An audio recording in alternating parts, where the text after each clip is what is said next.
Captain Jake Morrison stepped off his shuttle and looked up at the massive dome above him. The Galactic Council chambers on Nexus Prime were bigger than anything he had ever seen. The walls stretched up so high that clouds formed near the ceiling. Thousands of seats filled the curved walls, each one designed for a different alien species. Jake had been to many worlds during his 20 years in the Terran Diplomatic Corps, but this place still made him feel small. He straightened his dark blue uniform and walked toward the center of the chamber where a single human-sized chair waited for him. The journey from Earth had taken 3 weeks in his ship, the Endeavor. Jake thought he was coming here to talk about trade deals and maybe setting up some new shipping routes. The message from the Council had been polite and formal. They wanted to meet with humanity to discuss their place in the galaxy. As Jake reached his chair, a deep voice echoed through the chamber. The Council recognizes Captain Morrison of the Terran species. Jake looked around at the hundreds of alien faces staring down at him. Some had multiple eyes, others had tentacles instead of arms. A few looked almost human except for their blue or green skin. At the front of the chamber sat the most important members of the Council. Prime Minister Vextar of the Zilithians was impossible to miss. He stood nearly 8 feet tall with silver skin that seemed to glow under the chamber lights. His 4 arms moved gracefully as he spoke, and his voice carried easily through the huge room. Captain Morrison, Vextar began, we have called you here today to address a serious matter concerning your species. Jake frowned. This did not sound like a trade meeting. I'm listening, Prime Minister. Next to Vextar sat Admiral Kethnos of the Arcturian fleet. The admiral looked like a giant insect with compound eyes and clicking mandibles. When he spoke, his voice buzzed like angry bees. Your species has been expanding through space at an alarming rate, Captain. In just 200 years, you have claimed 43 star systems. We've colonized worlds that were empty, Jake replied. We haven't taken anything from anyone. Vextar's 4 arms spread wide. That is not the issue, Captain. The issue is your aggressive expansion and your refusal to follow proper galactic protocols. Jake felt his temper rising but kept his voice calm. What protocols? No one told us about any protocols. A new voice spoke from the upper seats. Counselor Thys of the Mantid Collective had a voice like breaking glass. Ignorance is not an excuse, human. For 3,000 years, this council has maintained peace in the galaxy. All species must follow our guidance. Vextar stood to his full height, looking down at Jake like a parent scolding a child. Which brings us to why you are here today, Captain Morrison. The Galactic Council hereby demands the following from the human species. The chamber fell silent except for the soft humming of the air recyclers. Jake waited, feeling his heart beat faster. First, Vextar announced, humanity will immediately cease all expansion beyond your current 43 systems. No new colonies, no new outposts, no new mining operations. Jake's mouth fell open. You can't be serious. Second, Admiral Kethnos buzzed. All human military forces will submit to Council oversight. We will inspect your ships, your weapons, and your defensive installations. And third, Counselor Thys added with what might have been a smile, humanity will pay tribute to the Council in the form of your advanced technologies and biological samples. Jake stood up slowly, his hands shaking with anger. Biological samples? You want samples of human DNA? Vextar waved one of his hands dismissively. Your species has some interesting genetic traits that would benefit Council research. This is not unusual. Many species contribute to the greater good of galactic civilization. You're talking about treating us like lab rats, Jake said. We are talking about your species learning its place in the galactic order. Admiral Kethnos replied sharply. You are newcomers here, Captain. Children playing with toys they do not understand. Jake looked around the chamber at the hundreds of alien faces. Most looked bored as if this was routine business. A few seemed amused by his shock and anger. None looked sympathetic. What if we refuse? Jake asked. The question seemed to surprise some of the council members. Vextar actually laughed, a sound like silver bells ringing. Refuse? Captain, I do not think you understand your situation. Admiral Kethnos leaned forward in his seat. Our intelligence reports indicate that humanity possesses approximately 200 space-capable vessels. The Council can deploy over 50,000 ships if necessary. Your entire military could not defeat a single Council patrol fleet," added Councillor Thys. "Resistance would be both futile and costly for your species." Vextar raised one hand for silence. "However, the Council is merciful. We do not wish to see unnecessary bloodshed. That is why we are offering you this opportunity to comply peacefully." "How generous," Jake said through gritted teeth. "You have 72 standard hours to return to your homeworld and secure your government's agreement to our terms," Vextar announced. "If you do not comply within that time frame, the Council will take whatever action necessary to ensure galactic stability." The Prime Minister sat back down, clearly considering the matter settled. Other Council members began talking among themselves in various alien languages. Jake caught fragments of their conversations through his universal translator. Typical new species arrogance. They always think they're special at first. Give them a few years under Council guidance and they'll be quite manageable. Jake realized he was being dismissed like a servant who had delivered a message. He turned and walked back toward the chamber exit, his footsteps echoing in the vast space. As he reached the shuttle bay, Jake heard Vexitar's voice one more time, speaking to another Council member. "Mark my words, Kethanos. In 72 hours we'll receive a very apologetic message from Earth accepting all our terms. They always do." The Admiral's buzzing laugh followed Jake all the way to his ship. Jake Morrison's ship flew through space faster than it had ever gone before. The Endeavor's engines pushed beyond their normal limits as Jake raced back to Earth. Every minute counted now. The Council had given humanity 72 hours to surrender, their freedom, and 12 of those hours were already gone. The blue and white sphere of Earth grew larger on his view screen as Jake approached the Sol system. He sent his emergency codes ahead of him. By the time his shuttle landed at Geneva Spaceport, a military escort was waiting to take him directly to the underground command center. Jake had never been this deep beneath the surface of Earth. The elevator dropped for what felt like forever before finally stopping at level 15. The doors opened to reveal corridors carved from solid rock, lined with blast doors and security checkpoints. General Lisa Chen met him at the final checkpoint. She was a small woman with gray hair and sharp eyes that missed nothing. Jake had met her once before at a diplomatic function, but he had never seen her look this serious. "Captain Morrison," she said, shaking his hand firmly. "We received your preliminary report during your flight. Tell me everything." Jake followed the general through a massive steel door into the Strategic Command Center. The room was enormous, filled with holographic displays showing star maps, fleet positions, and communication networks. Dozens of officers worked at stations. Throughout the room, their faces lit by the glow of their screens. At the center of the room stood a large conference table surrounded by the most powerful people in human space. Jake recognized President Amanda Cross immediately. She was younger than most world leaders, only 45, but her reputation for decisive action had earned respect across the colonies. Defense Secretary Ryan Cooper sat to the president's right. He was a big man with the build of someone who had spent years in the military before moving into politics. Across from him sat Diplomatic Secretary Paul Adams, who looked worried as he studied a data pad filled with alien treaty documents. "Captain Morrison," President Cross said, standing to greet him. "Thank you for getting back here so quickly. Please, sit down and tell us exactly what happened at the Council." Jake took a seat and began his report. He described the massive chamber, the arrogant alien leaders and their insulting demands. As he spoke, he watched the faces around the table grow darker with anger. "They want genetic samples," Secretary Cooper said when Jake finished. "They're talking about experimenting on humans." "It's worse than that," Secretary Adams added.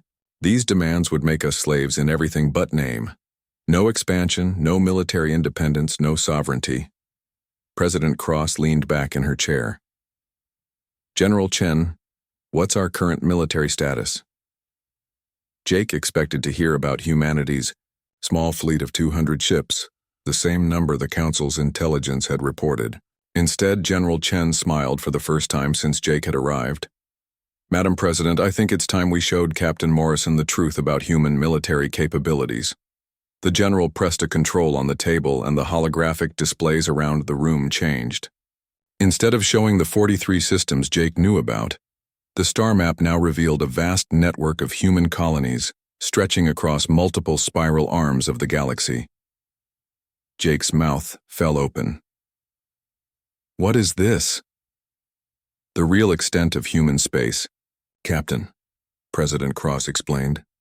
What the Council thinks is our entire territory is actually just our public colonies. We've been expanding in secret for 50 years. The numbers on the display made Jake dizzy. Over 300 star systems showed the blue marker of human control. Mining operations, research stations, and military bases dotted the map like stars. But how is this possible? Jake asked. How did we hide all of this? General Chen stood and walked to the display. It started during the first contact protocols 30 years ago. Our intelligence services realized that other species would eventually try to limit our expansion, so we created 2 parallel expansion programs. She pointed to the 43 systems Jake knew about. These are our official colonies. We make sure other species know about them. We conduct normal trade and diplomacy from these worlds. Then, she gestured to the hundreds of other systems. These are our shadow colonies. No alien species knows they exist. We've been very careful to make sure our ships aren't tracked when they travel to these systems. Secretary Cooper activated another display. Our real military strength is quite different from what the Council believes. Jake stared at the fleet numbers scrolling past his eyes. 15,000 ships of various classes. Destroyers, cruisers, battleships, and carriers filled the display. At the top of the list was something called the Leviathan, marked as a super battleship. 15,000 ships, Jake whispered. The Council thinks we have 200. We've been planning for this day for decades, President Cross said. We knew that eventually some alien power would try to put humanity in chains. We decided long ago that we would never kneel to anyone. General Chen pulled up another display showing detailed intelligence files on Council military forces. We've been watching them just as carefully as they've been watching us. The difference is, our intelligence is accurate. My God, Jake said, looking at the vast amount of information humanity had gathered. We know everything about them. Their fleet positions, their military capabilities, their political weaknesses, Secretary Adams confirmed. We've been preparing for this confrontation for 30 years. President Cross stood and walked to the main display. The Council made a critical error, Captain. They assumed we were primitive because we're new to the galactic stage. They never considered that a species capable of reaching the stars might also be capable of strategic thinking. What are we going to do? Jake asked. The President turned to face the room, her expression hard as steel. We're going to show the galaxy what happens when you threaten humanity. General Chen, activate Protocol Defiance. General Chen pressed a series of controls and alarm klaxons began sounding throughout the command center. Officers rushed to their stations as displays flickered to life showing human fleets across the galaxy. All shadow fleets are receiving their orders now, the general reported. Operation Revelation will begin in 18 hours. What's Operation Revelation? Jake asked. Secretary Cooper answered with a grim smile. We're going to give the Council the war they're threatening us with. But they're going to discover they picked the wrong species to intimidate.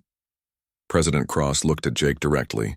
Captain Morrison, I want you to prepare a message to be sent to the Council. Tell them that humanity rejects their ultimatum completely. Tell them that if they want a war, they can have one. Jake felt his heart racing. What about their 50,000 ships? Let them bring their 50,000 ships, General Chen said confidently. They're about to learn that numbers mean nothing when your enemy knows everything about you and you know nothing about them. The command center buzzed with activity as officers coordinated the largest military operation in human history. In hidden bases across the galaxy, human fleets prepared to reveal themselves for the first time. President Cross walked back to the table and sat down. Gentlemen, we're about to change the balance of power in this galaxy forever. The Council wanted to make humanity kneel, Instead, they're going to learn why we call ourselves the species that stands. Prime Minister Vextar sat in his private office overlooking the capital city of Nexus Prime. Through the massive windows, he could see the lights of 1,000 different alien species going about their daily business. The sight always filled him with pride. For 3,000 years, the Council had kept peace among all these different peoples. A soft chime indicated that the 72-hour deadline had passed. Vextar smiled as he activated his communication console. Soon he would receive the expected message from Earth, accepting all of the Council's demands. The humans would apologize for their earlier defiance and beg for mercy. The console lit up with an incoming transmission. Vextar straightened his silver robes and prepared to receive humanity's surrender. Instead, the face that appeared on his screen was not Captain Morrison, but a middle-aged human woman with determined eyes. "I am President Amanda Cross of the Terran Empire," the woman said.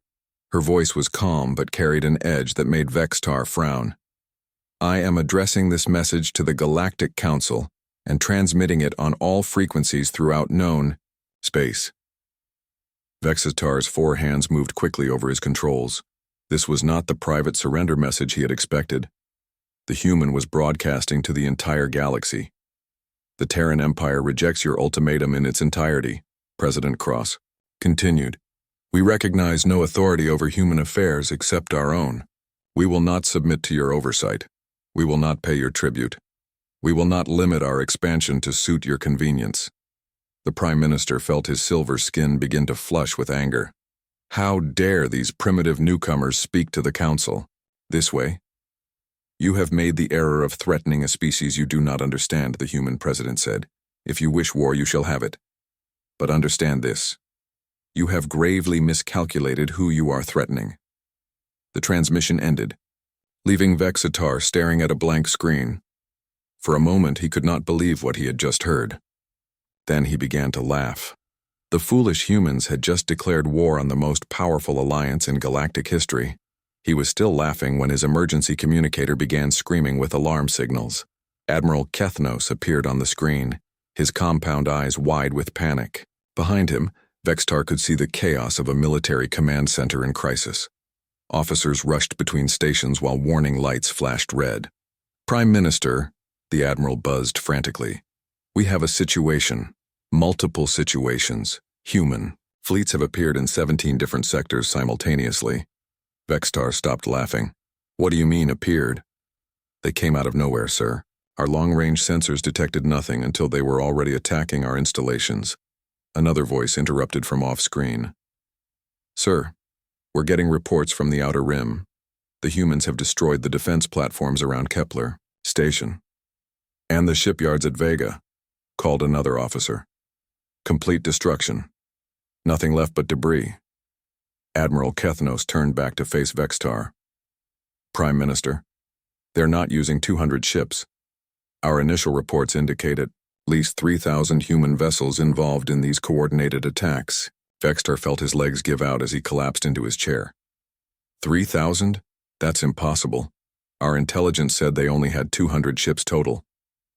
"Our intelligence was wrong, sir. Very wrong." The communication screen split to show multiple battle reports coming in from across Council space. Vextar watched in growing horror as the reports multiplied. Human task force spotted in the Rigel system. Defense platforms around Arcturus have gone silent. Multiple human battleships detected near the core worlds. Each report brought worse news. The human attacks were not random raids. They were perfectly coordinated strikes against Council military installations. The aliens' orbital defense grids were being systematically destroyed.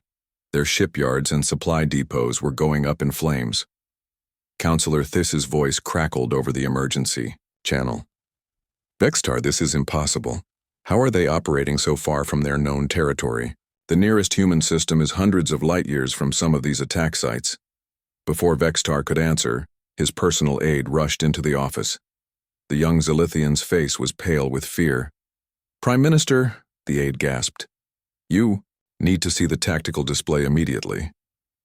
Vextar followed his aide to the main council chamber, where the great holographic display showed the current state of the galaxy.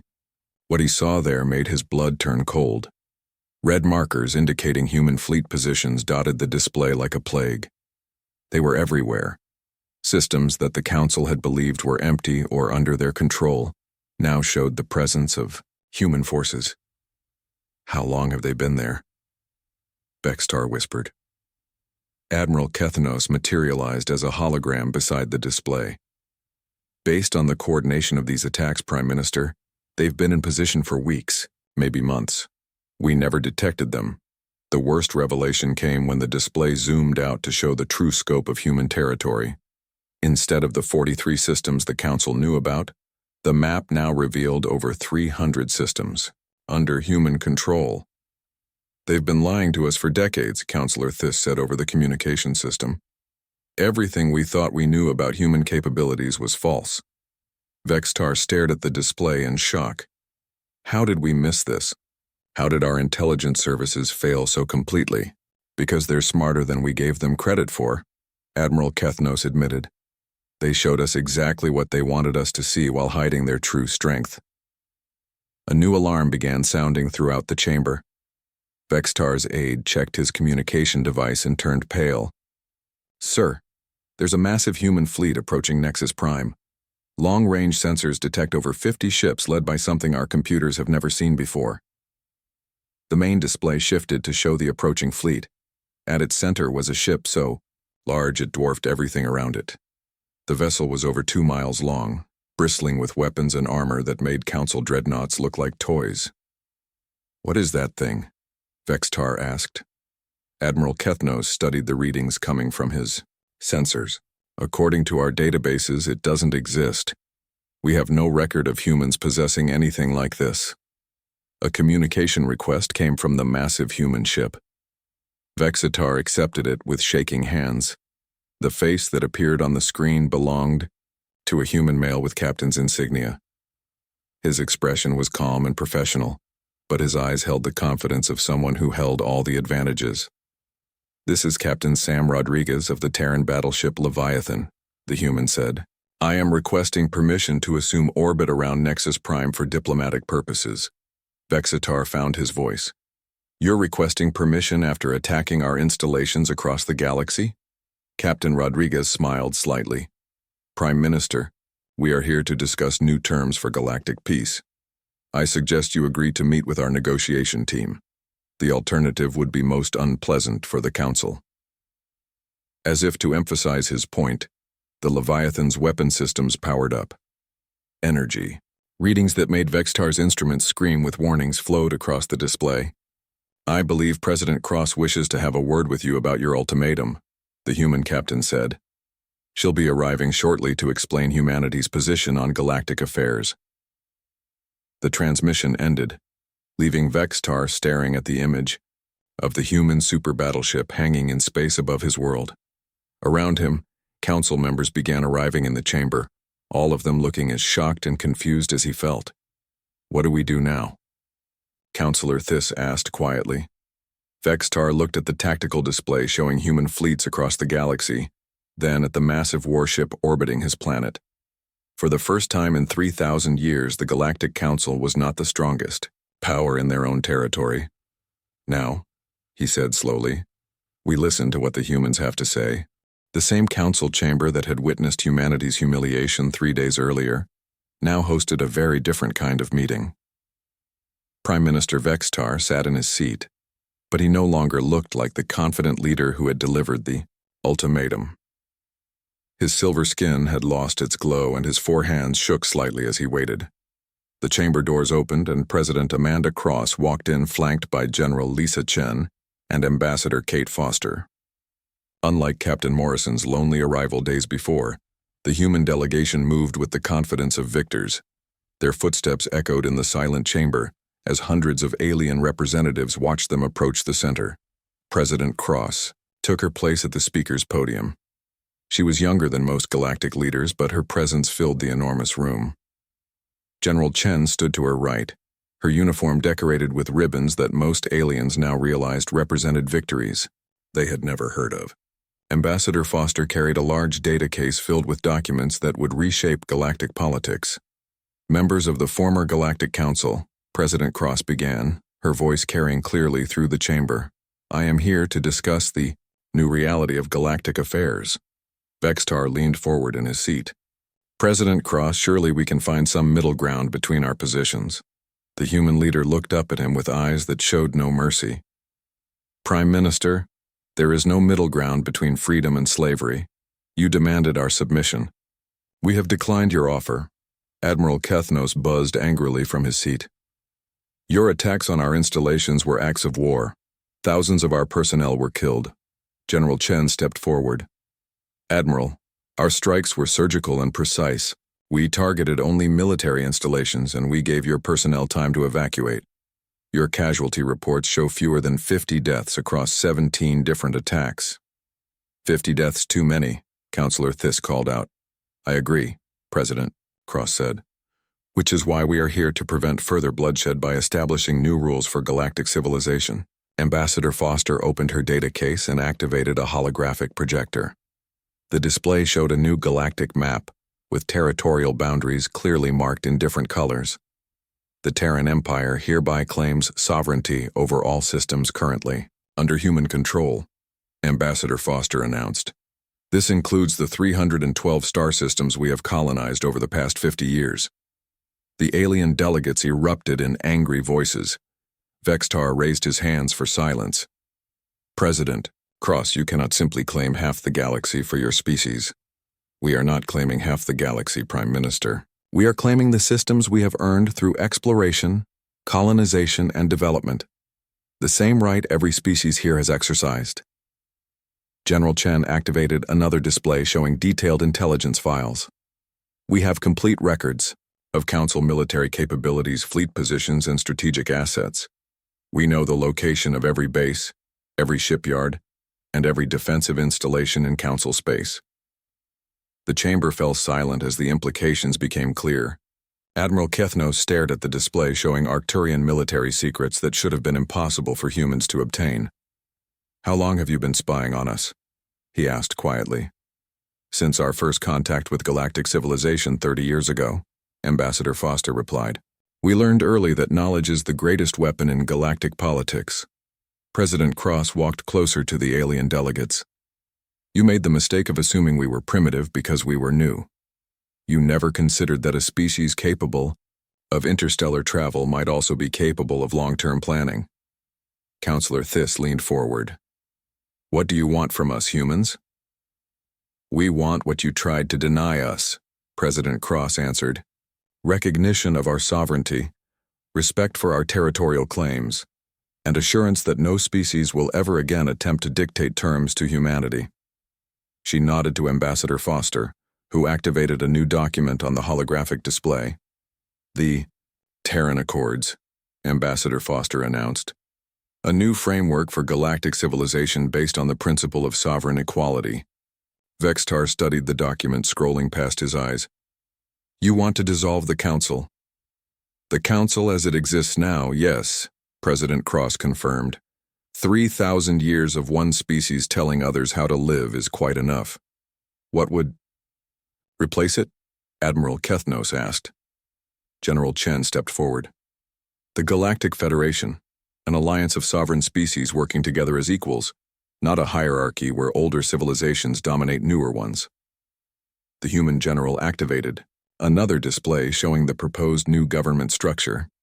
Instead of the Council system where established species held permanent seats and voting power, the Federation offered equal representation for all member civilizations. Each species gets one vote regardless of age, size, or military power, Ambassador Foster explained. Decisions are made by majority rule, not by the whims of ancient empires. Vextar felt a chill run through his body. And if we refuse to accept these terms? President Cross looked directly at him. Prime Minister, you delivered an ultimatum to humanity 3 days ago. You threatened us with military subjugation if we did not comply. Now you sit in a chamber surrounded by our fleets, your own military installations in ruins, and you ask what happens if you refuse our terms? The silence stretched for long minutes. Finally, Admiral Kethnos spoke. You have us at a disadvantage, President Cross. But advantages can change.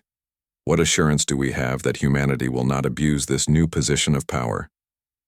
General Chen smiled for the first time since entering the chamber. Because, Admiral, we have something the old council never had. We have enemies that make your territorial disputes look like playground arguments. She activated a new display showing long-range sensor data from the galactic rim. Our deep space monitoring stations have detected massive fleets approaching from outside the galaxy, an invasion force that makes our current military capabilities look insignificant. The alien delegate stared at the display showing hundreds of unknown ships moving toward galactic space. The Vanguard Empire, Ambassador Foster explained, an extragalactic civilization that conquers entire galaxies. Our intelligence indicates they will arrive within 2 years. President Cross walked back to the center of the chamber. Gentlemen, you have a choice. You can continue fighting among yourselves while an external threat prepares to enslave or destroy every species in this galaxy, or you can join us in building a unified defense. Vextar looked around at his fellow council members. Many of them appeared to be reconsidering their positions as they studied the approaching invasion fleet. Why should we trust you? Councillor Theiss asked. You have deceived us for decades. Because, President Cross replied, we could have destroyed your fleets and conquered your worlds. Instead, we are offering you partnership. The choice between dominance and cooperation is yours to make. Admiral Kethno studied the display showing human fleet positions throughout the galaxy. Your forces could defeat us easily. Why offer us terms at all? General Chen answered him. Because we learned something from studying galactic history. Admiral, empires built on conquest eventually fall, alliances built on mutual respect endure.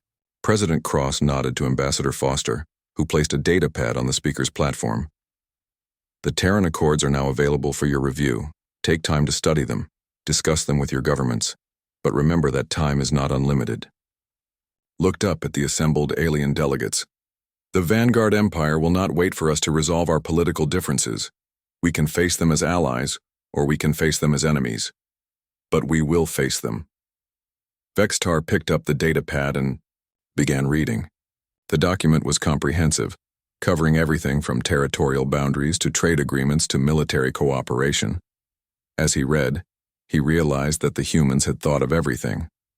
These terms are quite generous, he admitted. More generous than I would have offered in your position. President Cross smiled. Prime Minister, we are not in this to rule over other species. We are in this to survive as free civilizations. That goal is better achieved through cooperation than conquest. As the human delegation prepared to leave, Vextar called out one final question. President Cross, how do we know you will honor these agreements? How do we know you will not become the very thing you claim to oppose?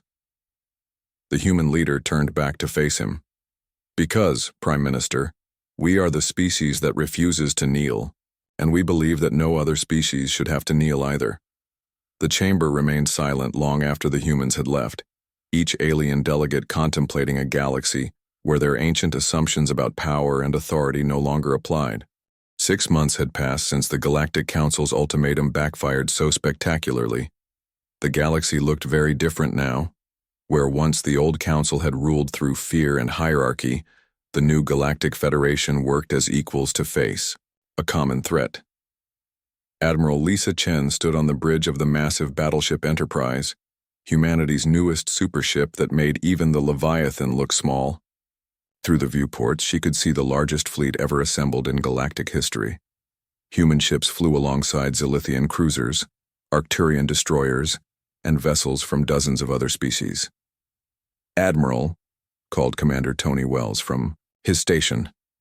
Long-range sensors are detecting the Vanguard invasion fleet. They'll reach the outer rim in 6 hours. Lisa nodded grimly. The moment they had all been preparing for was finally here. The external threat that had convinced the former Council species to join the Federation was about to test their new alliance in the fires of war. Signal all fleet commanders, Lisa ordered. Begin deployment according to Defense Plan Alpha. Across the vast formation, ships moved into position. The humans had designed the battle plan, but every species had contributed their best vessels and crews. It was no longer Earth's fight alone. On the communication screen, Admiral Jake Morrison appeared from his position commanding the Outer Rim Defense Force. The former diplomatic captain had been promoted to admiral after his crucial role in exposing the Council's ultimatum. "Admiral Chen," Jake reported, "the outer defense grid is ready. All species are reporting green across the board." Lisa smiled. It was amazing how quickly the former enemies had learned to work together when faced with a real threat. "Excellent, Admiral Morrison. Remember, we hold the line no matter what." Another screen lit up showing Vextar, the former Prime Minister who now served as the Federation's chief diplomatic officer. The proud Zilithian had changed greatly over the past months. His silver skin had regained its glow, and his forearms moved with purpose rather than arrogance. "Admiral Chen," Vextar said, "I wanted to personally thank you for accepting our species into the Federation as equals. 6 months ago, I thought humans were primitive newcomers. Today, I am proud to call you allies." "The feeling is mutual, Minister Vextar," Lisa replied. "Your people's tactical expertise has been invaluable in preparing our defenses." Admiral Kethnos appeared on another screen from his flagship leading the combined insectoid fleets. The Arcturian's compound eyes glowed with determination. "Admiral, our species have fought each other for thousands of years over territory and resources. Today we fight together for something more important, for freedom." Lisa looked around at all the faces on her screens: humans, Zilithians, Arcturians, Mantids, and representatives from 40 other species, all united by the simple principle that no civilization should kneel to another. "All ships," she announced over the fleet-wide communication channel. "This is Admiral Chen. Today we face an enemy that has conquered entire galaxies. They believe they can do the same to us. They are about to learn that this galaxy is different." Her words were translated instantly into 47 different languages and broadcast to every ship in the massive fleet. "The Vanguard Empire expects to find divided species fighting among themselves," Lisa continued. "Instead, they will face the combined might of free civilizations standing together. Today we prove that cooperation is stronger than conquest." The tactical display lit up with red markers as the Vanguard invasion fleet emerged from hyperspace at the galaxy's edge. The enemy ships were enormous, each one larger than anything the Federation possessed, but Lisa had expected this.